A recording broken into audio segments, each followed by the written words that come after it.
Labs rīts jūs mājās! Raidījumā TV Mozaīka šorīt tiksimies ar cilvēku, kurš pelnījis vislielāko cieņu un atzinību. Kiros Lipmans, uzņēmējs, mecenāts, Latvijas Hokeja federācijas prezidents, gudrs un inteliģents sirds cilvēks. Mūsu šā rīta viesis.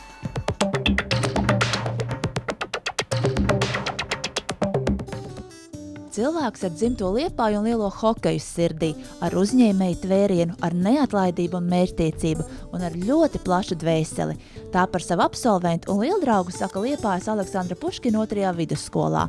Un nevelti, visu savā dzīvē Kiros Lipmans sasniedzis saviem spēkiem un savām zināšanām. Visi jau redz, ka man gaita, kāda es biju, kā es sāku un ko es esmu izdarījis. To pašu metalurgu. Neviens jau neticēja, ka metalurgu var pacelt 96. gadā. Pat premjeras toreiz bija Škēle, Andres. Viņš man, kad es atnācu pie viņu, es gribu privatizēt metalurgu. Es ko tu traksnēs? Viņi jau bankrotē. Mēs jau nolēmām pārdot zemes gabalus viņus.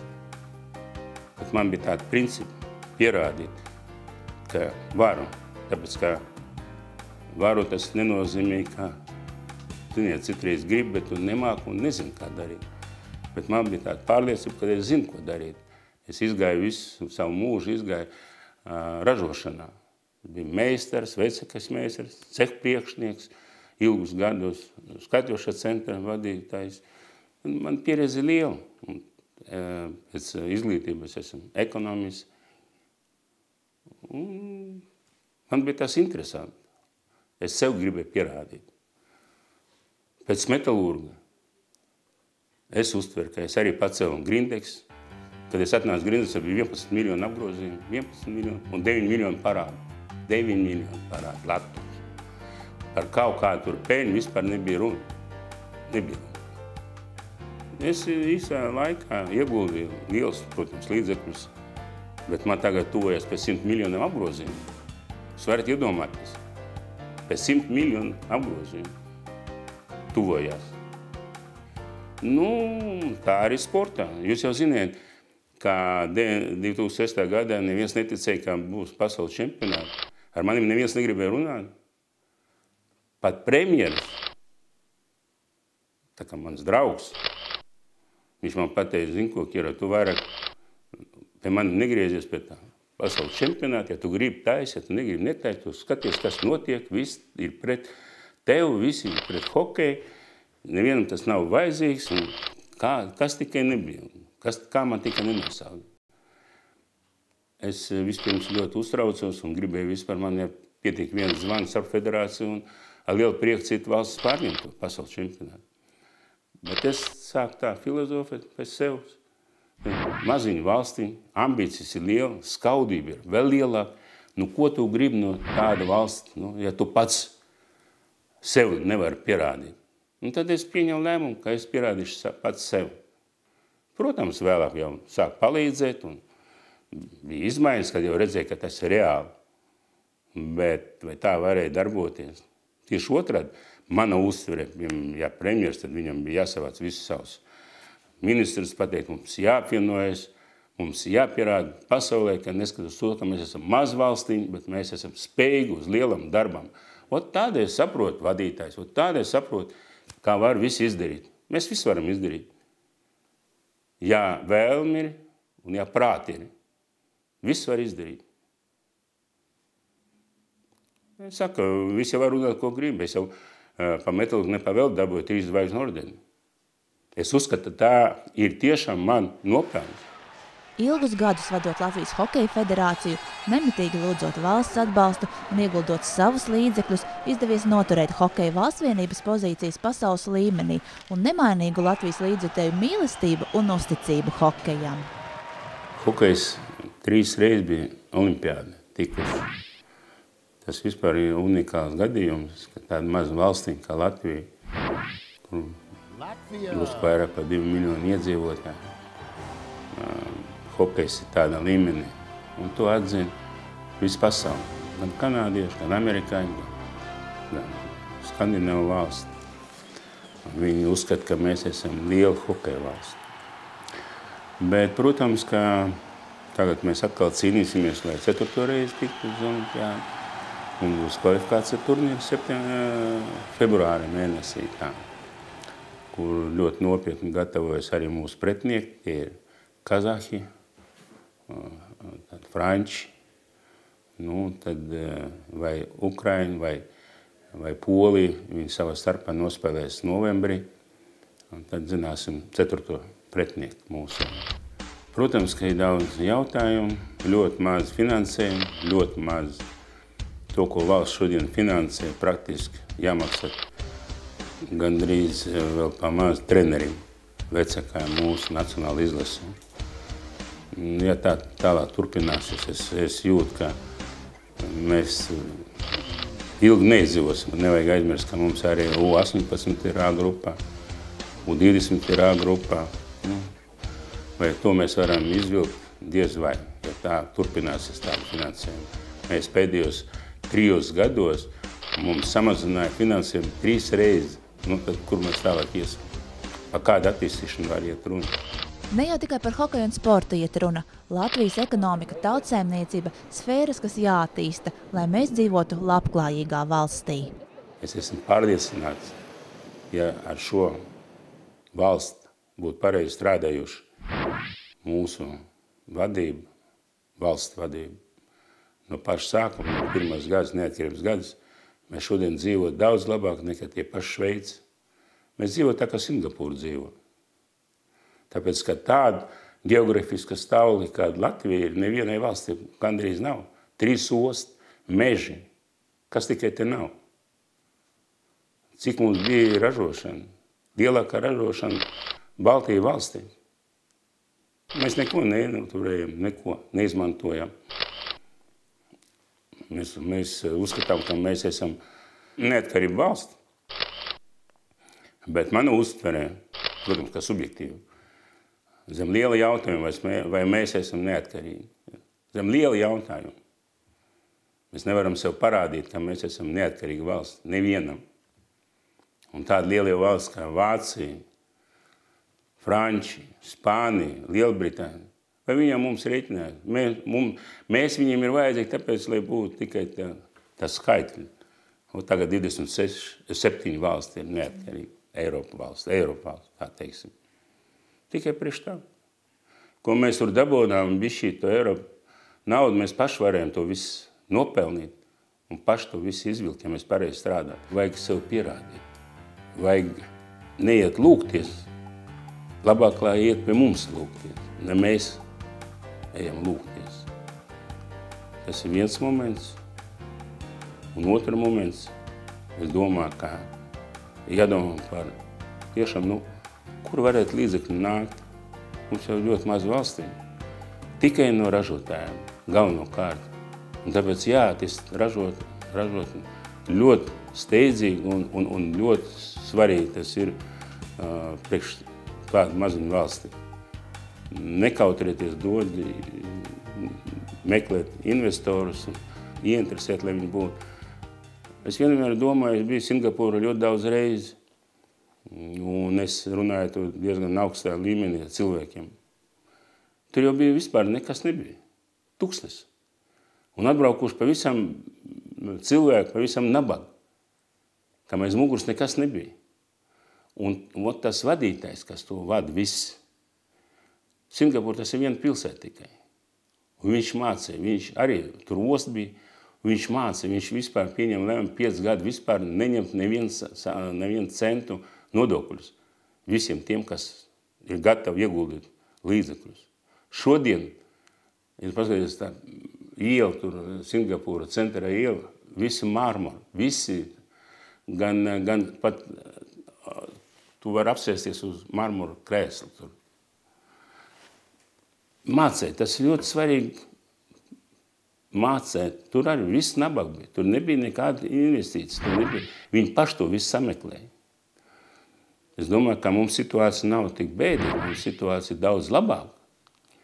Bet tikai pareizi viss jāsakārto.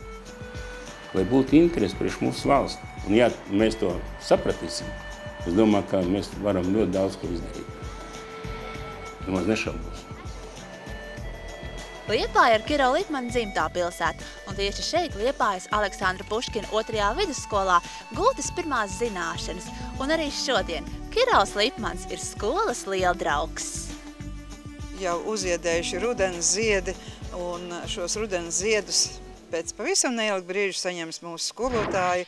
Un neskatoties uz pārmaiņām, neskatoties uz dažādiem ierosinājumiem un uz to, ka daudz jautājumu varbūt vēl nav atrisināti, es domāju, visa Republikas skolotāju saima un mūsu kolektīvs ļoti optimistiski gaida šo jauno mācību gadu, jo faktiski radošums, inovācijas un optimisms taču uztur skolotāju, lai tas to visu varētu tālāk nodot saviem skolēniem. Radoša, dzīvespriecīga liela ģimene. Tāda ir Liepājas Aleksandra Puškina 2. vidusskola. Tāda ir arī Taisja, kas savas gleznas dāvina skolai un kuras talants novērtēts ar Maksimas stipendiju. Наша школа, она богата представлениями. У нас театр, разные кружки есть. Например, кружки театрального Mūsu skolā ir dažādas nodarbības. Teātra mākslas pulciņš, kurā mācāmies pareizi runāt un paust emocijas. Mākslas pulciņā mums, piemēram, mācīja apgleznot zīdu, un tas bija kolosāli. Sporta pulciņš mums ir, kur nevien sportojam, bet iemācāmies arī pareizi elpot. Svētkos mēs visi kopā priecājamies. Garlaicīga vai skumīga diena mums nav. Nopietni esam vienīgi tad, kad ir kontroldarbi un eksāmeni. Никогда не бывает, чтобы грустный день прошел. Только если там контрольные или экзамены. Мы проводим очень много различных акций, мероприятий. Одни из последних были... Rīkojam pasākumus, dažādas akcijas, piemēram, konkurss, kurā skolēni balsoja par sev patīkamāko mācību kabinetu. Pieklājības un smaida dienas, kas māca būt laipnākiem, atsaucīgākiem savā starpā un ar skolas personālu. С учителями, с техническим персоналом, вообще между собой. Vislielākā uzmanība tiek veltīta mācību procesam, tehnoloģijām un inovācijām. Mūsu skola nākošā gada turpinās tās inovācijas, kur bija iepriekš. Meistarklases, kur skolēni tiekas ar ievērojamām cilvēkām pilsētā un valstī. Pētnieciskie, zinātniskie darbi ne tikai vidusskola, bet arī pamatskola, kur mēs saņemam lielu atbalstu no Grindex fonda. No šī gada mūsu skolēni iepazīsies ar jaunu interaktīvu tāfeli, kas ir pārnēsājama. Tātad tas ir mazs panelītis, kurā tiek uzglabāti visi ar vēsturi saistītie metodiskie materiāli, un pedagogs to var izmantot uz jebkuras gaišas virsmas. Dotajā situācijā kabinetā mums ir gaiša balta tāfele, tad uz tās arī var strādāt. To, ka vēsture un tradīcijas tiek novērtētas, liecina skolas muzeja izveide. Šī ideja bija ļoti ilga, kas loloja mūsu direktorei galvā, bet šajās telpās mēs esam 3. gadu. Muzejs iesākās ar 4 stendiem, kuri tika izvietoti 2. stāva gaitenī, bet pēc tam tika izdalīts šīs muzeja telpas. Un attiecīgi arī mēs veicam muzeja aprīkojumu gan ar speciālām muzeja mēbelēm, lai izvietot visus eksponātus, redzam, lai tie nebūtu novietot kaut kur arhīvos, noliktavās, ja, bet lai bērniem un mūsu skolas absolventiem un ciemiņiem būtu iespējas to apskatīt. Lielu paldies! Mēs gribējām arī teikt par atbalstu skolas mecenātam Kirovam Lipmanam, tāpat arī saimnes deputātam Valērijam Agēšinam un daudziem citiem cilvēkiem, bez kuriem muzeja fonds un šī skolas vēstures apkopošana nebūtu iespējama. Tie, kas glabā vēsturi un tie, kas cenšas vēsturē saskatīt arī to, ko mēs jaunu varam 21. gadsimtā ņemt, tie arī dzīvos.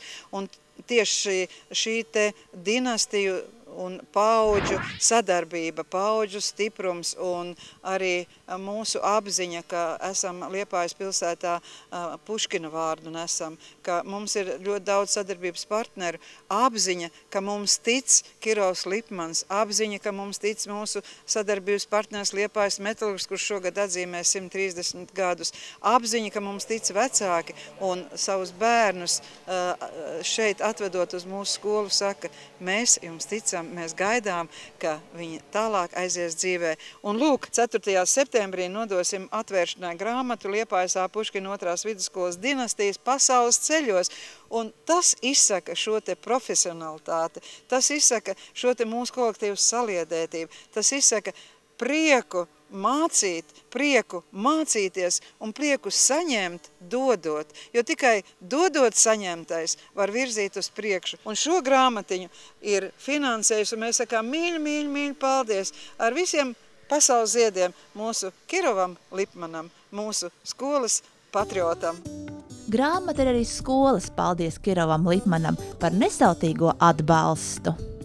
Tā ir kā pateicība, jo cilvēkam, kam dzīvē daudz kas ir, es domāju, var dāvināt emocijas un pateicību. Un mēs tā izdomājam, ka gribam uzrakstīt tādu ieskatu šī sadarbībai Liepājas A. Puškina 2. vidusskolai un Kirovam Lipmanam. Es tiešām tikos Rīgā ar šo jauko cilvēku un varu teikt, ka bijām ar meitenēm sagatavojuši dažādas intervijas jautājumus, bet izrādījās pilnīgi lieki, jo mūsu saruna bija brīva, nepiespiesta, ar interesantiem atgadījumiem bagāta. Un man patiešām es piesēdos un uzrakstīju tādu nelielu grāmatu par viņu, es ieklausos, jo šis cilvēks man palicis atmiņā ar to, ka teica, es savu mobīlo tālruni neizslēdzu pat naktī un vakarā, jo cilvēkiem varbūt ir kādas vajadzība. Un tāpēc arī man likās, ka viņš prot ieklausīties katrā no mums. Liekas, ka visa daba un visi tie cilvēki, mūsu lieldraugs Kirovs Lipmans, Liepājas Metalurgs, mani vecāki, mūsu absolventi, mūsu skolotāji, mūsu skolēni, tehniskie darbinieki, tie veido apkārt tik ļoti siltu atmosfēru, ka šī silta atmosfēra un mīlestība liek skatīties uz priekšu optimistiski un domāt par to, ka mūsu skolēni vienmēr būs mūsu valsts patrioti. Šorīt atvadāmies ar vēlējumu skolēniem un viņu pedagogiem. Kā teica Taisija, lai mācības un atrašanās skolā sagādā tikai un vienīgi prieku. Lai jums labi klājās un uz tikšanos!